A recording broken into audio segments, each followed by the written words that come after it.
Welcome to Luca is a Billionaire, where the only thing I invest in is your answers. In this video, I will explain how to start a Ford Expedition. First, make sure your vehicle's transmission is securely in park or neutral. This is a crucial safety step before attempting to start the engine. Next, insert your Ford key completely into the ignition. Finally, confirm the parking brake is engaged. These initial checks ensure a smooth and safe start every time. Once your key is in, turn it clockwise to the on position. You'll see various dashboard lights illuminate. Wait for most of them to extinguish, indicating system checks are complete. Then, continue turning the key to the start position. Hold it there briefly until the engine catches, usually just for a second or two, then release. If your Expedition doesn't start, don't panic.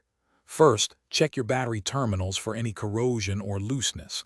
A clean, tight connection is vital. Listen for a rapid clicking sound when you turn the key, which often points to a low or dead battery. Also, confirm you have enough fuel in the tank. Sometimes, the simplest solutions are the most effective. For newer models, you might have a remote start feature. Refer to your owner's manual for instructions on its use. Always consult your specific Ford Expedition owner's manual for any unique starting procedures or troubleshooting tips relevant to your vehicle's year and trim. Also, check the description below for a link to a fantastic book about money and other great deals. Thanks for watching. Thanks for watching and please subscribe. It's the best investment you'll ever make.